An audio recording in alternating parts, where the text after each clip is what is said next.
நீங்கள் பார்த்துக் கொண்டிருப்பது உங்கள் விஜய்.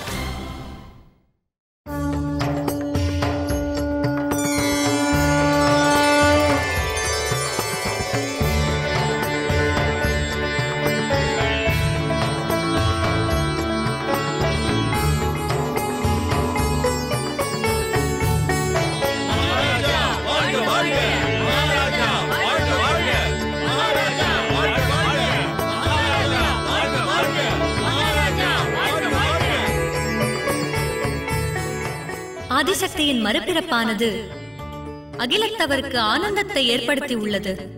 தங்கள் வீட்டு குழந்தை போல் அனைவரும் கொண்டாடி வருகின்றனர்.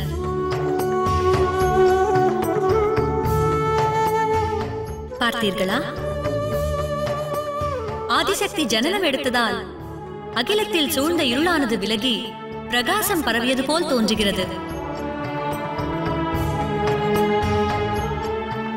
இறைவனது அவதாரமானது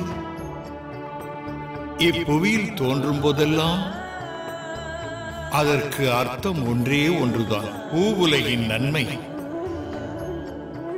அக்காரணத்திற்காகத்தான் அகிலமானது விஷ்ணு, மகாதேவர் மற்றும் ஆதிசக்தியின் பிறப்பை எதிர்நோக்கி வழிமேல் விழிவைத்து காத்திருக்கிறது. இன்று தேவி ஆதிசக்தி பர்வதராஜனுக்கும் மைனாவதிக்கும் புதல்வியாக பிறந்த தினமாகும். அகிலத்தை பொறுத்த மட்டில் இது ஒரு சுபதினமாக கருதப்படும்.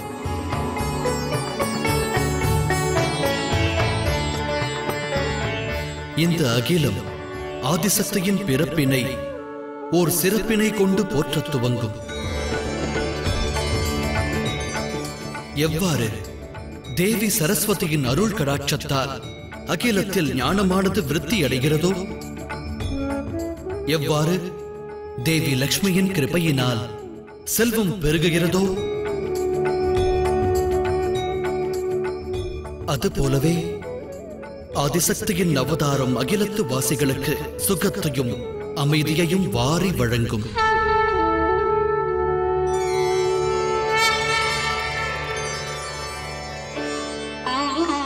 ஆனால் இவரின் பிறப்பின் நோக்கம் வேறு. இன்று குழந்தையாக இருக்கும் ஆதிசக்தி விவாக வயதை அடைய வேண்டும். அப்போதுதான் பிறப்பின் பொருள் ஈடேறும். ஈசனோடு இணைய வேண்டும் அல்லவா? ஆம் தேவி. ஆதிசக்தியின் இந்த அவதாரத்திற்கு அது ஒன்று மட்டுமே லட்சியம். சஞ்சலம் அடைந்துள்ள மகாதேவரை மீட்டு கொணர வேண்டும். அதன் பிறகு மும்மூர்த்திகளின் பணி துவங்க வேண்டும்.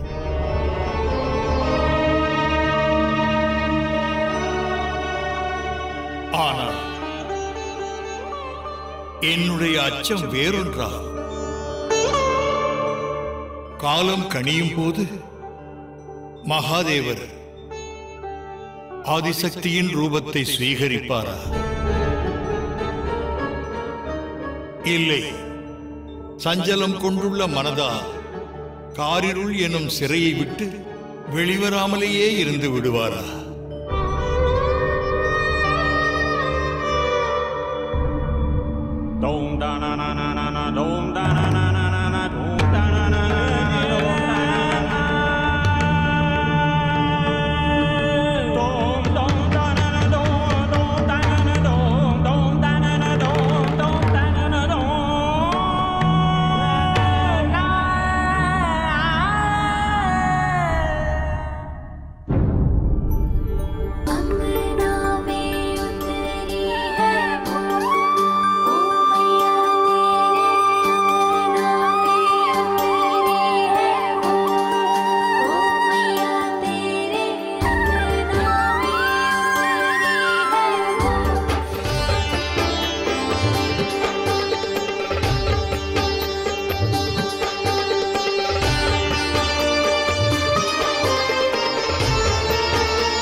மாறுவா, நீ உன் மாய சக்திகளை கொண்டு எந்த உருவத்தையும் தரிக்க வல்லவள். செல், பிறந்திருக்கும் பச்சிளம் குழந்தையை வதைத்துவிடு.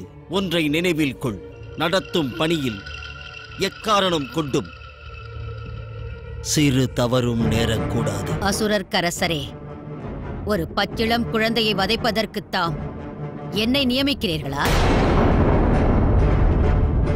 ஒரு சிறு பட்சியை சாய்ப்பதற்காக பிரம்மாஸ்திரத்தை பிரயோகிப்பது போல் உள்ளது. பிறந்திருப்பது சாதாரண குழந்தை அல்ல, பச்சிளம் குழந்தைதான். ஆனால் அக்குழந்தையின் இச்சை அல்லாது அதை எவராலும் நெருங்க இயலாது. செல்வாயாக, விரைந்து செல்வாயாக. ஏனெனில் நீ வெற்றி பெற்றால் அசுரராஜனின் துர்பாக்கியத்தை போக்கியவளாவாய். ஒருவேளை தோல்வியுற்றால் நீ சௌபாகியம் பெற்றவளாவாய். பிறந்திருப்பது வேறு யாருமல்ல, சாட்சாத் ஆதிசக்திதான். ஒருவேளை தாம் உண்மையில் ஆதிசக்தியானால் எனக்கு ஒரு வரம் அளிப்பீர்களாக. தற்சமயம் நான் என் மனதில் கொண்டிருக்கும் விருப்பமானது நிறைவேற வேண்டும். என் விருப்பம் என்னவென்று அறிந்து கொண்டீர்களா?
இந்த அகிலத்தில்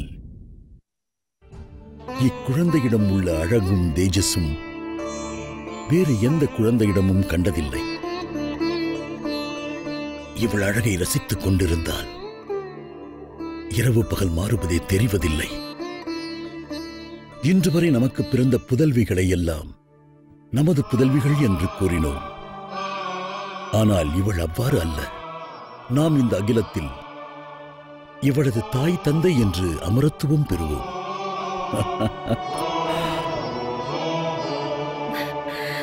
ஆம் சுவாமி, எனக்கும் அந்த எண்ணம் தோன்றுகிறது. இனி நம்முடைய சங்கடங்கள் எல்லாம் விலகிவிடும். நமது ராஜ்யத்தில் வாழ்வோரின் வேதனைகள் எல்லாம் இவளது பிறப்பால் விலகிவிடும் என்று தோன்றுகிறது.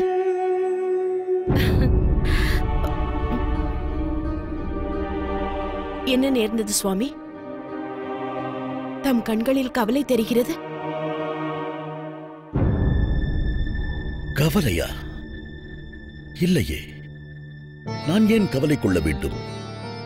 எக்கவலையும் இல்லை. பிறகு ஏன் நேற்று ரகசிய ஒற்றன் காண வந்தான்? அவன் தம்மிடம் வந்து ஏதோ தகவல்களை கூறினான்.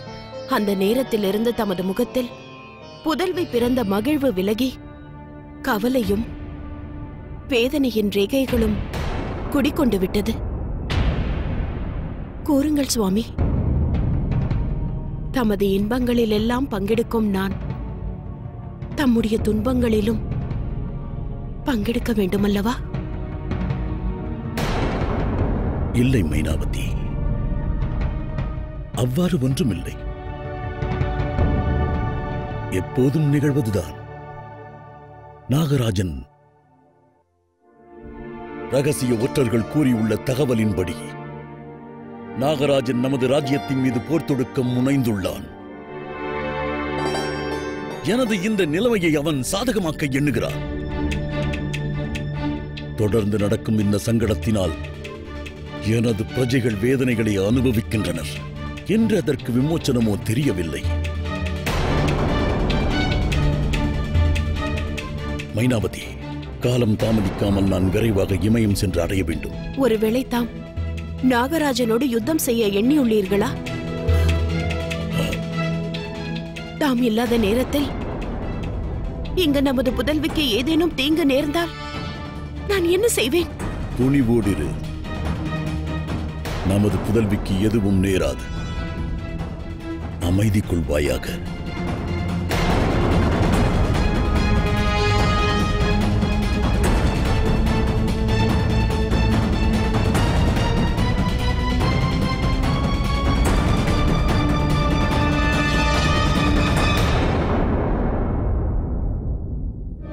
தேவி, தம் வேதனை எனக்கு புரிகிறது. என் தங்கையால் அகிலத்திற்கு நன்மை விளையப் போகிறது.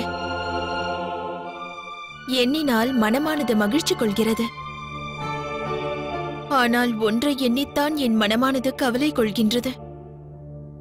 அனைவரையும் அனுகிரகிக்கும் சர்வேஸ்வரன் இந்த பேதையின் விருப்பத்தை எதற்காக நிராகரித்துச் சென்றார்? அவர் மீது நான் கொண்டுள்ள அன்பு உண்மையானது. பிறகு ஏன் அவர் எனது அன்பை புரிந்து கொள்ளாமல் சென்று விட்டார் என்று புரியவில்லையே. கூறுங்கள்.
மைனாவதி, குழந்தையோடு எங்கு செல்கிறாய்? பள்ளி அறையில் சரியான சுவாசம் கிடைக்கவில்லை. ஆகையால் குழந்தை தூய காற்றை சுவாசிக்க வெளியில் எடுத்து செல்கிறேன். வா, நானும் உன்னுடன் வருகிறேன். இந்த இரவு நேரத்தில் நீ தனியாக செல்வது நல்லதல்ல. அதற்கு அவசியம் ஒன்றுமில்லை சுவாமி. எண் திசைகளிலும் நமது வீரர்கள் இருக்கின்றனரே. ஆம், அது உண்மைதான். தாம் கவலை கொள்ள தேவையில்லை. நல்லது. நாளை விடிந்தவுடன் இமயம் நோக்கி புறப்பட தீர்மானித்துள்ளேன். அதன் தொடர்பாக நான் உன்னிடம் சற்று அளவலாவ வேண்டும். இன்னும் சிறிது நேரத்தில் நான் வந்து விடுவேன். அதுவரை தாம் ஓய்வெடுங்கள். நல்லது.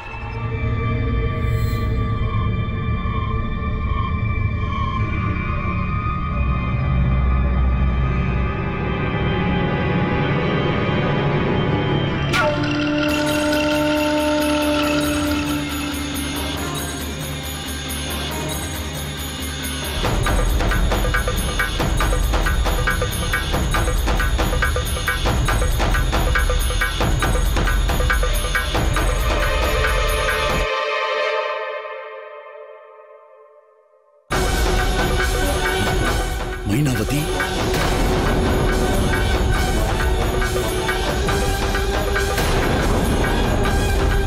என்ன மாயை இது? இல்லை, இது என்னுடைய பிரம்மையா?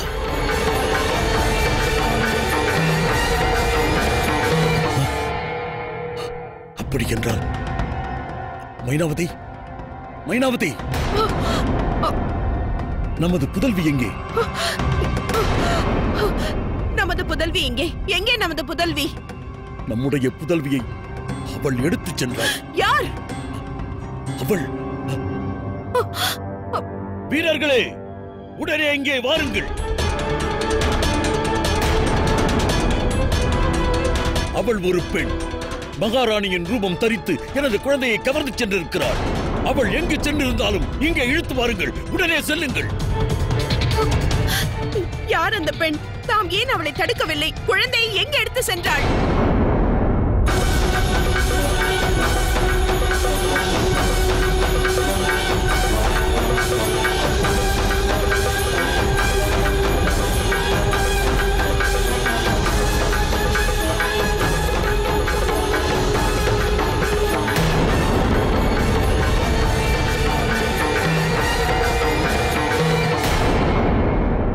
சுக்கராச்சாரியார் உன்னை நெருங்க முடியாது என்று என்னை எச்சரித்தார்.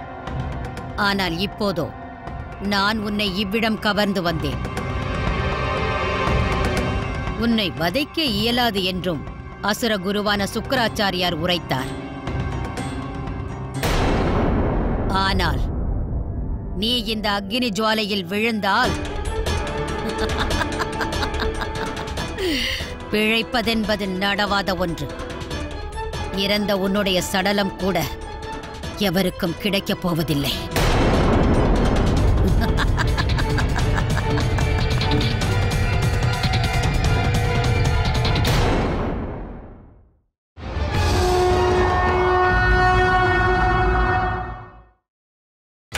நீங்கள் பார்த்துக் கொண்டிருப்பது உங்கள் விஜய்.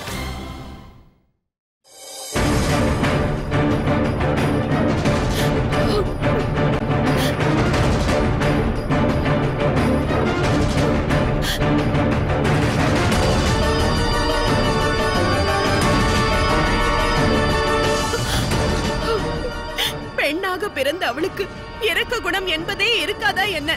ஒரு பச்சளம் குழந்தையை அதன் தாயிடம் இருந்து இவ்வாறு அவள் பிரித்து சென்று விட்டாளே. தயவு செய்து என் குழந்தையை கொடுத்து விடு. என் குழந்தையை ஒன்றும் செய்து விடாதே. என் குழந்தையை ஒப்படைத்து விடு. உனக்கு என்ன வேண்டும் அதை எடுத்துக்கொள். ஆனால் குழந்தையை கொடுத்து விடு. என் உயிரை எடுத்துக்கொள். ஆனால் புதல்வியை கொடுத்து விடு.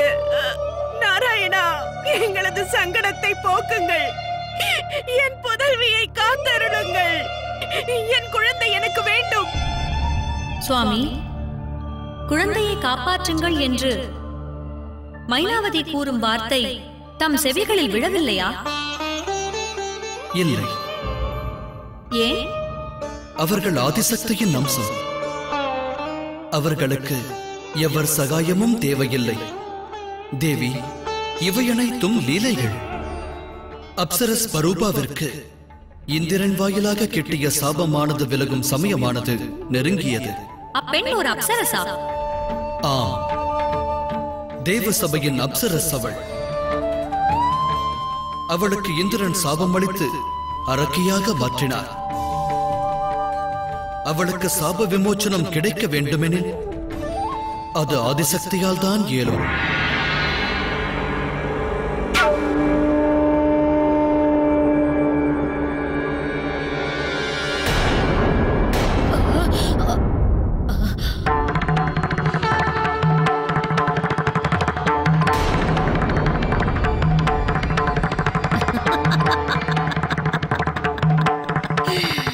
உன்னுடைய தந்திர வேலைகள் எல்லாம் என்னிடம் வெற்றி பெறாது.